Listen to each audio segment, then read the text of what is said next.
My name is Chris Knowles. I'm the interpretation officer here at Shepworth Wildlife Park, and my job entitles me to go out and do the outreach to certain schools, give talks around the park about certain species of animals.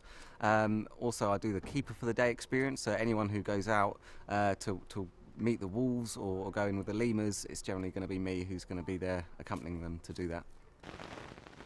I've always wanted to be where I am now. I've known that since I was about 4 years old, so I'm quite lucky in the respect that I've always had a certain goal and I've always wanted to achieve that. Throughout school, I was always known as the animal boy and things like that. But of course, finishing my GCSEs, I went to do A-levels in biology, photography and geology, and after that I pursued that and went for zoology at university as well.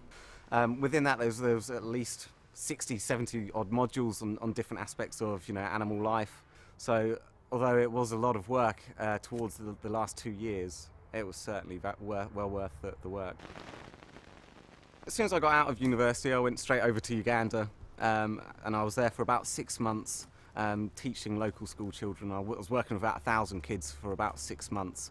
So I haven't gone straight into zoos. A lot of people who do work in zoos have always wanted to be a zookeeper, but for me, I've always wanted to be out in the wild and looking for the animals out there. To see just a fleeting glance of a very rare animal is very exciting. And also, if you're out in the wild, you don't know what you're going to see. You could be seeing almost anything. It's this kind of aspect of viewing nature as nature intended, essentially. From Uganda, I realised, how much people take things for granted here in England.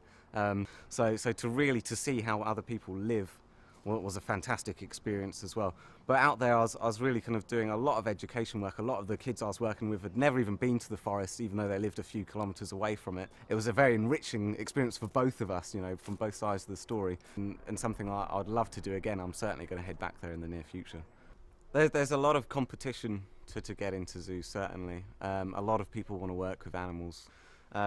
I've been quite lucky that I've been able to go to some very special places, and work for very well-known organisations. That certainly helped me a lot to get this job.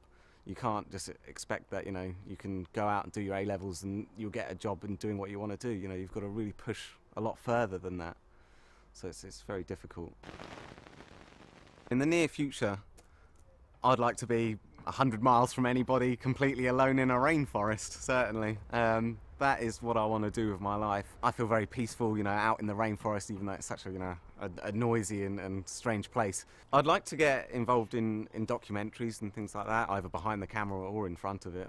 At the moment, I'm working on a project to go out to Brazil. This place has given me connections to the World Land Trust, which is a really good charity that actually buys rainforests so other people can't, essentially. They want a lot of nice photography work done for them, and I said that I'll do it for free and I'll give them rights to the photography and stuff like that. So I'm taking 8 cameras and pretty much nothing else really. I don't even know if I'm going to have enough room for clothes. So it's going to be an exciting event, definitely.